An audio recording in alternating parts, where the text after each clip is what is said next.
Vous savez ce qu'il y a de plus effrayant, je trouve?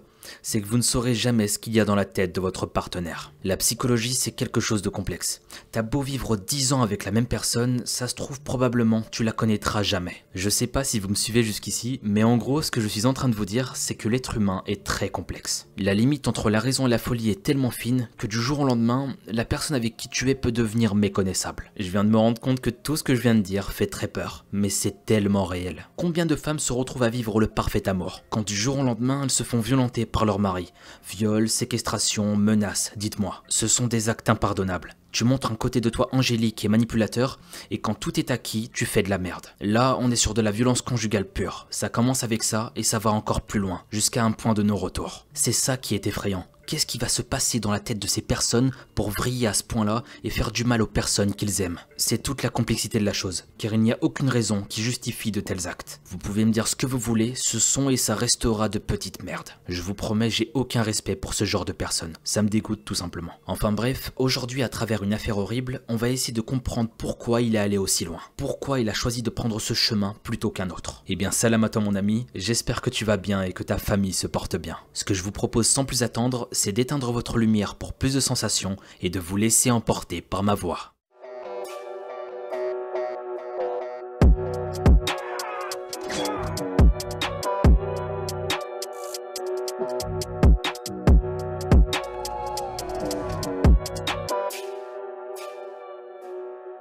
Avant de commencer, petit instant pub, et c'est la dernière du moment. Comprenez-moi, il y a GhostVPN qui régale, donc je vais pas dire non. Donc merci GhostVPN. Je vous inviterai un jour à manger un bon gros tacos, histoire de vous remplir le bide d'un bon truc gras. Enfin bref, c'est parti pour le sponsor du jour. Merci à notre sponsor CyberGhostVPN qui me permettra de financer plein de vidéos futures. À quoi ça sert un VPN? À être complètement anonyme sur internet. Et comme ça, vous pouvez faire plein de trucs. Intraçable par votre fournisseur internet, et c'est hyper pratique. Pour tous ceux qui veulent regarder ou faire des choses de manière anonyme, bah vous avez la solution, bande de fourbes. Petit exemple personnel, j'utilise souvent un VPN pour avoir accès à Netflix dans d'autres pays qui ont beaucoup plus de contenu. Pourquoi GhostVPN et pas un autre? Déjà parce que je vais être honnête, le partenariat fait très plaisir au portefeuille, et que aussi je vais pouvoir financer avec plus de facilité les gens avec qui je travaille. Et ça fait plaisir. Ensuite parce que vous pouvez l'utiliser dans n'importe quel système d'exploitation. Windows, Mac, iOS, et que vous pouvez protéger 7 appareils en même temps si vous avez un abonnement. Accès sécurisé à un contenu mondial, vous pouvez accéder à des sites web et à un contenu géo-restreint. Ils sont super bien notés et entre nous normal, GhostVPN compte plus de 38 millions d'utilisateurs, c'est juste dingue. 5 étoiles chez Trustpilot et les clients sont très satisfaits. Ils sont recommandés par les grands sites français, comme Clubic, Presse Citron, Journal du Geek, Frandoid et j'en passe. Bref, si vous avez besoin d'un VPN, et je vous conseille GhostVPN. Ils ont une offre spéciale de 1,95€ par mois, plus 4 mois offerts, ce qui est très abordable. Et si vous avez le moindre souci, il y a une assistance 24h sur 24 et 7 jours sur 7 en français, c'est sans risque et un remboursement garanti pendant 45 jours. Maintenant, reprenons la suite de notre vidéo. Maintenant que vous êtes bien installés, on va parler de l'affaire Mark Hobson. Un homme qui, vous l'avez compris, va commettre des atrocités. Commençons avec sa jeunesse pour en savoir un peu plus sur lui et de savoir qui il était. C'est parti.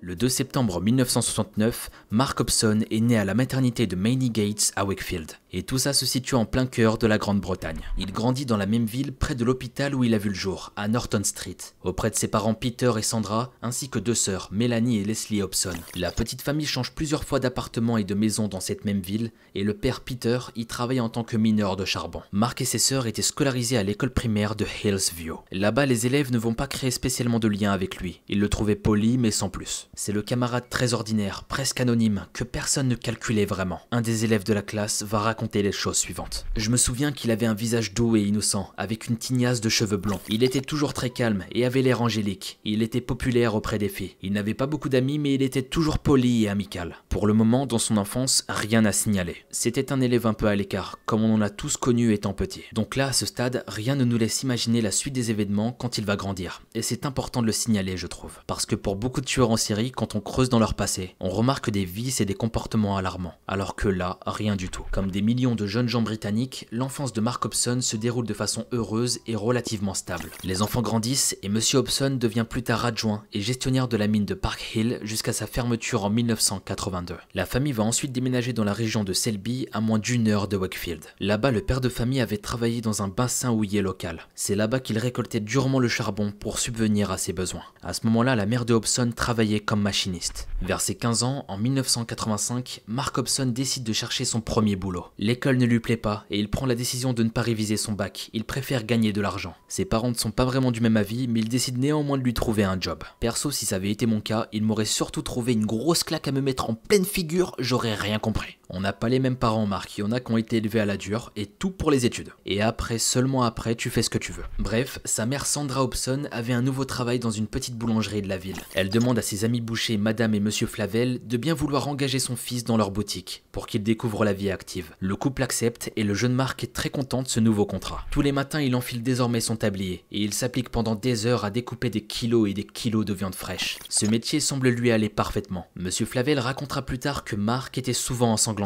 et qu'il travaillait de façon énergique, voire limite violente. Il lui a d'ailleurs déjà dit qu'il n'avait pas besoin d'être aussi brutal quand il tranchait des quartiers de bœuf. Là, je peux vous dire que ça sent pas bon. Ça sent pas bon du tout. On a les premiers signaux qui nous montrent que Mark Hobson commençait à devenir quelqu'un de bizarre. Imaginez juste une seconde la scène. À l'arrière de la boutique, vous avez Mark en train de couper des morceaux de viande. Mais il va pas les couper de façon respectueuse, non. De façon sauvage, brutale. Comme s'il imaginait que cette viande c'était autre chose, ou quelqu'un d'autre. Imaginez vous êtes le patron et vous le voyez au loin à prendre du plaisir à trancher cette viande de façon brutale et énergique. Là, il y aura de quoi se poser de bonnes questions. Déjà, c'est sûr, à ce moment précis, le boucher devait avoir peur. Va dire à ton salarié qui fait de la merde et qui n'a pas à se comporter comme ça, alors que le gars a une machette à la main, je vous rappelle. Et oui, c'est pas la même chose. Donc là, j'imagine que le boucher va juste fermer les yeux et passer à autre chose. Pour éviter tout malentendu, ça reste la chose la plus simple à faire, l'ignorer. À la boucherie, Mark travaille avec un autre employé, Philippe, d'environ 5 ans de plus que lui. Les deux jeunes hommes ont plutôt l'air de bien s'entendre. Ils se chamaillent souvent, mais ça reste très gentil. Mark est un jeune homme plutôt calme et un peu réservé. Et il semble constamment retenir ses émotions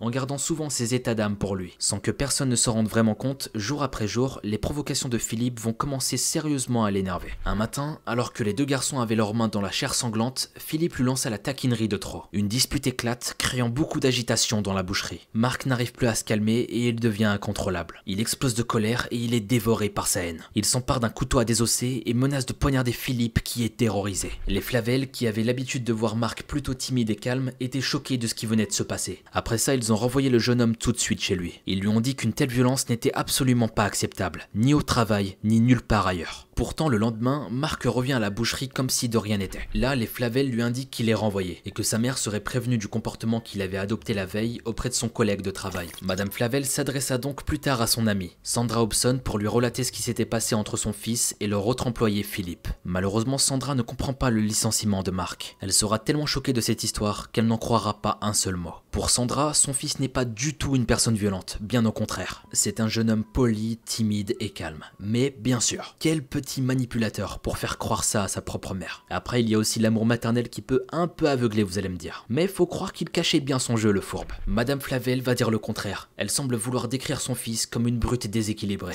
Après leur discussion, Madame Hobson décide de ne plus côtoyer les Flavel. Le couple de bouchers n'en revenait pas. Mark Hobson enchaînera plusieurs petits boulots après cet épisode. En 1991, il emménage avec son amour d'enfance, qui a déjà 2 enfants issus d'une autre relation. Ils vivent à environ 45 minutes de la ville qu'il l'a vu naître. Le jeune homme de 21 ans travaille beaucoup puisqu'il est désormais employé à la centrale électrique de Drax. Et il fait aussi le métier de paysagiste en même temps. Le couple vit une belle histoire. Mark a son premier enfant en 1993 et il s'agit d'une fille qui se nomme Alice. La même année, juste après, les amoureux se marient. Sa femme le décrit comme le mari parfait, qui travaille dur pour sa famille et qui est très agréable à vivre. Mais tout ça allait être de courte durée. Mark se met à avoir l'habitude de sortir après le travail. Il va boire quelques pintes au pub du coin. Il allait là-bas pour se détendre après de longues heures de travail acharné. Personne ne va le juger pour ça. C'était son petit moment détente, si c'était avec modération bien sûr. Mais on va savoir dans peu de temps que c'était pas trop le cas. Bref, en tant que Britannique et amateur de bière, et étant donné toutes les journées remplies qu'il a fait chaque jour, il avait bien le droit de s'évader quelques heures avec quelques amis à lui. Malheureusement, boire avec modération, il connaissait pas. Mark Hobson va boire beaucoup trop. Avec le temps, il adopte une addiction très forte à la boisson. Entre entre l'année 1994 et 1998, Mark va se transformer progressivement et sa personnalité va être impactée à jamais. Il se met à sortir tous les jours au bar pour revenir complètement bourré chez lui, sous le regard de sa femme impuissante. Qu'est-ce que c'est malheureux, putain. T'imagines, toi, tu tombes sur un homme pareil? C'était le parfait amour au début, une vie de rêve, simple, sans chichi. Mais un jour, ton homme va tomber dans l'alcool et il va devenir méconnaissable. Et on le sait tous, qui dit une forte addiction à l'alcool, un mélange de violence et ta vie se transforme en enfer. La femme de Mark dira plus tard: c'était bizarre, je pouvais pas le croire. Il n'a jamais bu que nous étions mariés. Mais maintenant, son visage avait changé. Il était devenu un zombie, il était complètement sorti des rails. Mais il y a pire, lorsque le jeune père de famille boit trop, comme je l'ai deviné, il se met dans des états de colère qui font froid dans le dos. Ainsi, de nombreuses bagarres sont provoquées par Mark, et il se retrouve souvent dans de violentes altercations, que ce soit dans la rue ou dans les pubs. En plus de ça, il se met à consommer de l'herbe en quantité importante. Un de ses amis, William, l'avait même vu en train de fumer du speed, qui est une substance psychoactive qui supprime l'état de fatigue, et qui donne l'impression d'être invincible. L'effet de cette drogue peut durer une dizaine d'heures, et ses séquelles sur le cerveau peuvent être très rapidement très critiques. Lentement, au fil des années de sa consommation de drogue et d'alcool, son mariage s'effondre. Son ami William tente de la raisonner, mais c'est déjà trop tard. En 1999, Mark décide de quitter sa famille sans donner de raison particulière à qui que ce soit. Il se met à boire 20 bières par jour. Oui, vous avez bien entendu, 20 bières par jour. Moi aussi j'ai été choqué. Physiquement, il va beaucoup changer. Sa peau semble vieillir prématurément et attaqué par cette maladie qui est la dépendance. Son patron et ses collègues de boulot ne reconnaissaient plus le Mark Hobson calme et sympathique qu'ils ont connu jusqu'à présent. Il se met à traîner avec des individus peu fréquentables qui le poussent vers sa propre déchéance. Quelques années passent et Mark passe de temps à autre à la maison qu'il a quittée pour voir son ex-femme et sa fille. Mais il est la plupart du temps ivre et alors qu'il pourrait passer de bons moments avec eux, les retrouvailles se passent souvent mal. Mark a d'intenses excès de colère, et celle-ci se déclenche pour tout et n'importe quoi. Quelle tristesse, il avait tout pour être heureux. Un enfant, une femme, et ce con va tout détruire. Moi, ce qui me fait le plus de peine ici, c'est son enfant qui se retrouve sans père, et qu'il le voit s'auto-détruire. Ça fait de la peine, sérieux. Un jour de mars 2002, William, l'ami de longue date de Mark, se promène dans Selby pour faire quelques courses. La journée est belle et ensoleillée, et la rue est pleine de passants qui profitent de la douce approche du printemps. Cela faisait quelque temps que William n'avait pas vu son ami, alors que soudain, lors d'une sortie, il l'aperçoit de l'autre côté de la rue. Il était à seulement quelques mètres de lui. William s'approche de Mark pour le saluer, mais en se rapprochant, il constate que Mark n'est pas seul. Il tient par la main une femme. William reconnaît tout de suite son ex-compagne. Instantanément, la colère prend William aux tripes. Il se demande pour qui se prend Mark à sortir avec son ex-femme sans que lui soit au courant de quoi que ce soit. Il interpelle Mark qui, en se retournant, voit son ami d'un pas déterminé à arriver vers lui. Quand il l'a vu, il a tout de suite compris, et sa colère était en train de monter de plus en plus. Lorsque William se retrouve face à lui, Mark Hobson lui envoie sans hésiter un coup au torse. William recule, et sans avoir le temps de réagir, il regarde où il a reçu le coup. Il pensait avoir reçu un coup de poing, mais dans sa chemise, il voit une fine incision. Une tache rougeâtre se met à grandir. William titube quelques secondes, et s'effondre lourdement sur le trottoir. Son poumon est perforé, et il se met à respirer difficilement.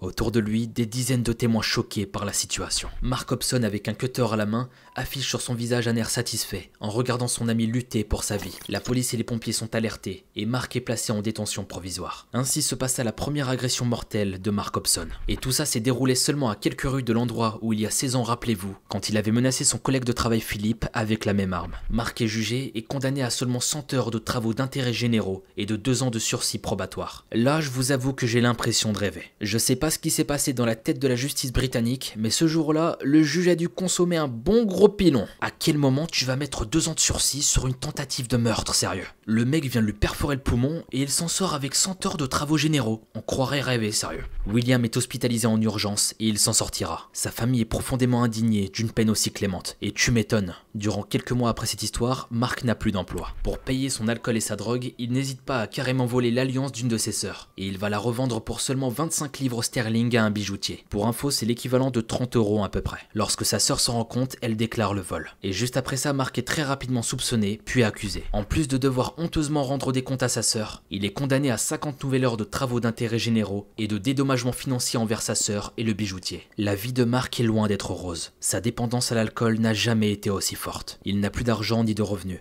et sa fille Alice a décidé de ne plus lui parler après son comportement très violent. Mais il reste quelque chose à Mark Hobson, son charisme. De son ancien travail, il garde une collègue avec qui il est très proche. Claire Sanderson. Ils sortent désormais ensemble, et il se trouve que Claire a également un problème avec la boisson. Mark n'est donc plus seul. Le couple emménage dans le quartier de Gamblefort, toujours dans la même ville de Selby. Mark trouve du travail en tant qu'éboueur et Claire l'aime passionnément. L'existence de Mark semble reprendre à zéro, comme une sorte de seconde chance. Mais le quotidien du couple va poser question dans le voisinage. Mark et Claire s'alcoolisent tous les jours, que ce soit dans le privé ou en public. Et tout ça va créer de violentes disputes qui vont régulièrement éclater entre eux. Souvent ils vont même jusqu'à se frapper. Leurs amis ont du mal à cerner leur relation. La veille, ils sont très proches et se font de grandes déclarations. Et le lendemain, Mark pousse Claire dans les escaliers. Un jour, ils s'enlacent et rigolent ensemble, et un autre jour, Claire, ivre, casse une queue de billard sur la tête de son compagnon. La relation est intense, dans le meilleur comme dans le pire. Mais Mark est extrêmement lunatique. Son tempérament est explosif, complètement différent d'un jour à l'autre. Une nuit, il est arrêté par la police, alors qu'il criait dans la rue qu'il voulait se battre avec quelqu'un. Près de lui, sa petite amie était enflée de bleu sur tout le visage, car elle venait de la frapper. Apparemment, selon des amis, Mark donnait un surnom très bizarre à Claire. Il la surnommait 8 coups. Oui, vous avez bien entendu, 8 coups. Tout ça faisait référence à ses ecchymoses. Parfois, ça lui prenait de l'appeler comme ça. « Eh 8 coups ! 8 coups, viens par là 8 coups !» Histoire de l'humilier et de lui rappeler qui était le leader. Il était complètement détraqué cet homme. En plus de la violenter, il va l'humilier en public, comme si ça ne suffisait pas. La police était régulièrement appelée par les voisins, et elle trouvait Claire souvent dans de sales états. Mais Claire ne voulait jamais porter plainte contre son petit ami. À de nombreuses reprises, les amis et la famille de Claire lui recommandaient de quitter Mark. Une de ses plus proches amies avait peur de lui. Elle pensait sérieusement qu'un jour, Mark irait trop loin, et que sa relation était dangereuse. Il ne fallait pas continuer comme ça plus longtemps, mais Claire refusait systématiquement l'aide de son ami, et ils s'éloignèrent. Claire Anderson était éperdument amoureuse de son homme. Mais Mark, lui, ne semblait pas aussi sûr de son amour pour elle. Un jour, il va dire à son collègue de boulot « Je crois que je me suis trompé de jumelle. » Car oui, Claire avait une sœur jumelle, Diane. Et la famille Anderson n'aurait jamais pu se douter une seule seconde que d'entrer dans la vie de Mark Hobson aurait été un événement qui bouleverserait leur existence à jamais. Comme vous l'avez vu, Mark est une personne dangereuse. Il était imprévisible, et c'était évident qu'un jour, il allait dépasser les limites. Et c'est ce que je vous propose de découvrir tout de suite avec ces meurtres.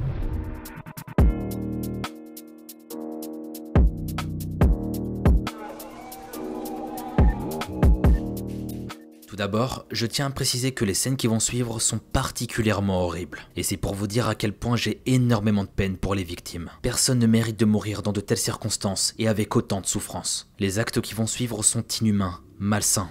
Enfin bref, immersion. Nous sommes le 10 juillet 2004. Et c'est la fin d'après-midi dans la ville de Selby. Claire et Mark sont une fois de plus dans le pub et s'alcoolisent excessivement. Vers 19h30, ils rentrent chez eux. Ils sont complètement ivres et une dispute éclate. Cette fois-ci, ça va un peu trop loin. Claire finit par se reposer sur le canapé du salon, mais Mark, lui, est encore fou de rage. Une rage meurtrière. Il part un instant pour chercher quelque chose, un petit marteau. Là, sans que Claire n'ait le temps de réagir, il lui saute dessus et la frappe 17 fois sur le crâne, faisant éclabousser du sang sur le canapé. Claire se débat faiblement, mais finit par ne plus bouger du tout. En pleine folie, ivre mais bien conscient, Mark Hobson s'assure que Claire est bien morte. Puis ensuite, il emmène le cadavre à l'étage pour le mettre dans la baignoire. Il décide de faire couler l'eau pour laver le sang présent sur la pauvre malheureuse. Il en profite même pour se laver lui-même. Il fait couler l'eau chaude et il était en train de baigner avec sa petite amie morte. Après son acte ignoble, il retourne au pub pour se poser à une table et lire un livre, comme si de rien n'était. À ce moment précis, personne ne se rend compte de ce qu'il vient de se passer. Pendant les quelques semaines qui suivent, Mark gardera le corps en décomposition de Claire dans la maison et il continuera de parler avec le corps, mais on ne saura jamais vraiment de quoi il lui parlait. Durant ces semaines, il prépare la suite des événements. Mark n'avait pas encore fini de tuer. Au point où il en est, il en veut encore. Ce n'est plus le même. Mark est devenu un meurtrier. Il écrit sur un cahier tout ce qu'il projette de faire. Et la prochaine victime sur sa liste, c'est Diane, la sœur jumelle de Claire. Un jour, Mark met son plan à exécution. Avec le téléphone de Claire, il va appeler Diane. Il lui raconte que sa sœur est très malade et qu'elle est clouée au lit. Il lui fait savoir que Claire aimerait qu'elle lui rende visite aujourd'hui. Diane se met donc en route et arrive très rapidement chez le couple. En passant par la porte, elle ne se doutait malheureusement pas que ce serait la dernière fois qu'elle verrait la lumière du jour. Dès qu'il en a eu l'occasion, Mark s'est jeté sur elle pour l'assommer avec le même marteau qu'il a utilisé contre Claire. Sur le coup, ça ne l'a pas tuée. Ça a juste laissé le temps à Mark pour lui ligoter les poignets et les chevilles, la rendant immobile et sans défense. Après ça, ce que Mark va lui faire subir est tout simplement monstrueux. Il commence par la torturer en scarifiant plusieurs parties de son corps avec un rasoir. Ensuite, il aurait raconté à Claire que sa sœur était morte en l'appelant sa petite poupée chinoise blanche. C'était en référence à la pâleur de son cadavre. Mark a définitivement perdu les pédales. puis il va raser les poils pubiens avant d'abuser sexuellement d'elle. Lors d'un rapport, il lui aurait mordu le mamelon tellement fort que ça lui aurait tout simplement arraché de la poitrine. Comme je vous l'ai dit, tout ce que je vous raconte est très sombre. Mark Hobson est un putain de monstre qui mérite d'être enfermé au plus vite. Après avoir fait subir toutes les tortures à la jeune femme, Mark lui met un sac en plastique sur la tête, puis il attend tranquillement qu'elle s'étouffe. Mark vient d'assassiner les deux sœurs jumelles. Maintenant il doit faire disparaître les cadavres en les mettant dans 2 grands sacs poubelles et en les cachant dans la chambre à coucher. La scène est à la fois aussi triste qu'ignoble. Les 2 corps des sœurs jumelles sont alignés, avec un sac plastique sur la tête. Mark devait faire vite, parce que la disparition des 2 jeunes femmes n'allait pas passer inaperçue très longtemps. En particulier pour Diane, dont le petit ami Ian n'avait plus de nouvelles depuis quelques jours. Un après-midi, Ian va appeler Mark et Claire pour savoir s'il n'avait pas récemment eu des nouvelles de sa petite amie, sachant que Claire et sa sœur étaient très proches. Mark lui répond que non, qu'il n'avait pas vu ni Diane ni Claire depuis quelques jours. Il lui propose néanmoins de passer à la maison pour en discuter, ce que Ian accepta. Une fois dans la maison de Mark, Ian s'assoit sur le canapé du salon, le canapé où Claire a été sauvagement tuée. En parlant avec Mark Hobson, il sent une odeur très gênante, très étrange. Mais Mark aurait pris les devants en lui annonçant qu'il avait des problèmes de canalisation. Comme ça, les 2 meurtres passeraient inaperçus. Ian met rapidement un terme à la conversation pour se rendre chez les parents des sœurs jumelles. Par chance, Mark n'avait pas pour projet de le tuer à son tour. Pendant que Ian est sur la route pour aller chez les Sanderson, Mark comprend qu'il n'a plus 1 minute à perdre. Il n'a plus le temps pour se débarrasser des corps, donc il prend la fuite. Ian et les Sanderson comprennent très rapidement que quelque chose ne tournait pas rond. Ils retournent tous ensemble chez Mark et appellent la police pour partager leurs doutes. Lorsque tout le monde pénètre dans la maison de Claire et Mark, l'odeur en décomposition est de plus en plus intense. La police arme au poing monte à l'étage s'attendant à débusquer le meurtrier, mais ils ne vont rien trouver de vivant là-haut. La famille Sanderson est dévastée. Les 2 êtres chers qu'ils aimaient par-dessus tout sont enfermés dans des sacs poubelles. Mark n'est plus là et il est désigné comme le suspect numéro 1. La police appelle en renfort une équipe scientifique qui passe au peigne fin tout l'appartement. Alors que tout le monde cherche des empreintes sur le lieu du crime, le commissaire reçoit un appel du quartier général de la police. Au bout du fil, un enquêteur s'adresse à lui d'un ton désolé. « Commissaire, bonjour.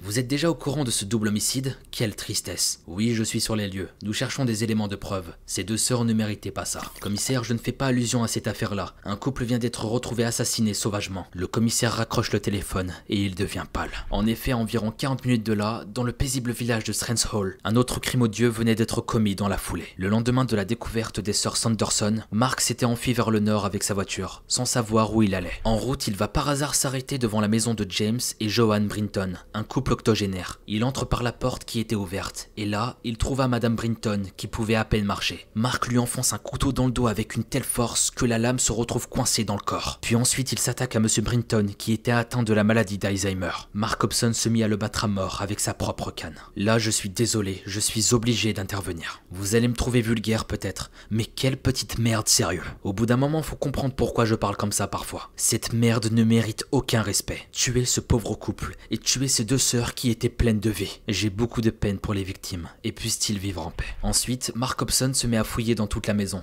probablement dans le but de trouver de l'argent. Il ne trouva pas grand chose à dérober, mais grâce à ça, ses empreintes sont partout. Mark Hobson ne le sait pas encore, mais en seulement quelques heures, il fait parler de lui dans toute l'Angleterre. Il est temps pour toi d'être arrêté. Une pourriture de la sorte ne mérite absolument pas de vivre en liberté. Mark Hobson, ton heure est comptée.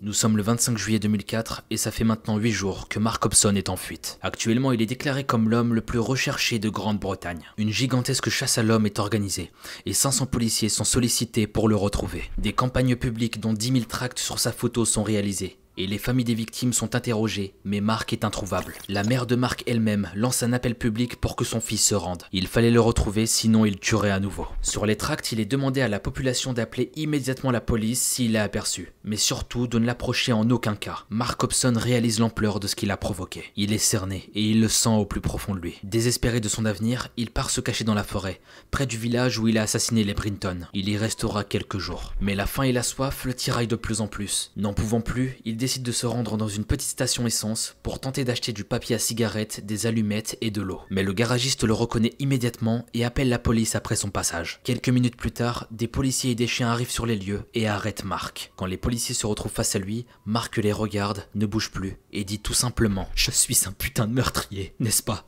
N'est-ce pas? Avril 2005, Hobson va être enfin jugé pour les atrocités qu'il a commis. Il est habillé d'un costume sombre et d'une cravate, et il se tient debout dans le tribunal. À aucun moment il ne cherche à démentir sur ce qui s'est passé, ni ce qu'il a fait, et il ne s'exprime que pour confirmer ce dont on l'accuse. Le juge souligne que les Brinton étaient mariés depuis 58 ans. Et avait deux filles, Anne, 54 ans, et Catherine, 49 ans. C'était une fin très tragique pour eux. Hobson n'avait pas besoin de les tuer pour les neutraliser. On le soupçonne de l'avoir fait pour le plaisir. Dans la salle d'audience, l'ambiance est extrêmement pesante. Les parents de Claire et Diane sont là eux aussi. Leur visage est fermé, sombre. Et tu m'étonnes, après avoir perdu tes deux enfants, là dans le tribunal, tu as ce meurtrier juste devant tes yeux. Personnellement, je ne sais même pas comment j'aurais réagi. Ça aurait été tellement difficile de rester calme face à une telle pourriture. Ce qui est sûr, c'est que j'aurais été dévasté par la tristesse. Quelques personnes qui ont côtoyé Mark Hobson durant ses beuveries nocturnes racontent que c'était un personnage régulièrement violent et qu'il s'était à de nombreuses fois bagarré avec d'autres clients du pub. Un jour, il a même menacé un homme de lui arracher un œil avec un couteau qu'il tenait dans la main. En lisant les antécédents de Mark, le juge constate amèrement qu'il avait déjà poignardé quelqu'un, mais qu'il fut seulement condamné à des travaux d'intérêt généraux. Il souligne que Mark Hobson aurait dû être enfermé tout de suite. Au domicile de Mark, la police retrouve son petit carnet de notes. À l'intérieur, il avait mentionné le projet de tuer la sœur de sa petite amie, mais il y avait d'autres choses qui étaient également griffonnées. Mark prévoyait manifestement d'attaquer les parents de Diane et Claire, ainsi que son ex-femme, la mère de sa fille. Près des notes, il était écrit « Disable All », qui veut dire littéralement « tous mutilés ». On peut lire aussi une liste de courses, comme des grands sacs poubelles, du spray anti-mouche, du ruban adhésif. Dans la salle d'audience, quand on évoque tout ce que Mark Hobson voulait faire, la mère des sœurs jumelles, Jacqueline Sanderson, se lève et hurle « Va pourrir en enfer! Va pourrir en enfer !» Le juge, juste avant de déclarer sa sentence, dira ces quelques mots. « Monsieur Hobson, les dégâts que vous avez causés sont incalculables. Vous avez non seulement détruit la vie de vos victimes, mais en plus vous avez dévasté celle de ceux qui les aimaient. » Le 27 mai 2005, Mark Hobson est officiellement accusé d'avoir tué sa petite amie Claire Sanderson, 27 ans. Il est accusé d'avoir tué la sœur jumelle Diane, ainsi que les retraités James et Joanne Brinton, âgés de 80 et 82 ans. Pour ce crime, il est condamné à 4 fois la prison à perpétuité, avec une recommandation de ne plus jamais le laisser sortir. Le juge souhaite que Mark Hobson passe le restant de ses jours derrière les barreaux, sans possibilité de libération sous condition. Mark Hobson va faire appel de cette décision. Il va dire que c'était beaucoup trop sévère, sachant qu'il a avoué les 4 meurtres. Mais le nouveau juge sollicité pour son nouveau procès va dire les choses suivantes. Je recommande de ne jamais laisser sortir Hobson, quel que soit son plaidoyer et ses arguments,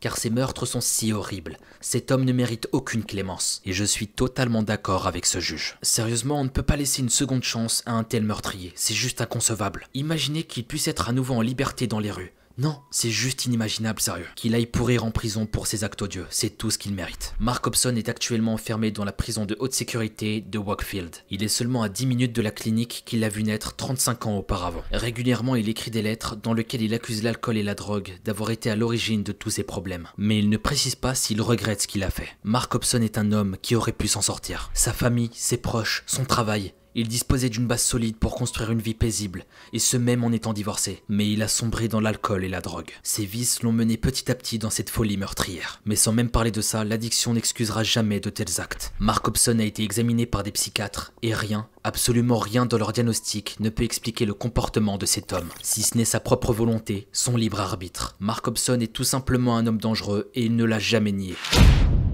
Ainsi se termine l'horrible histoire de Mark Hobson. Honnêtement, j'ai l'impression que c'est l'une des pires affaires que j'ai traitées. Mais en vrai, je pense que c'est qu'une impression.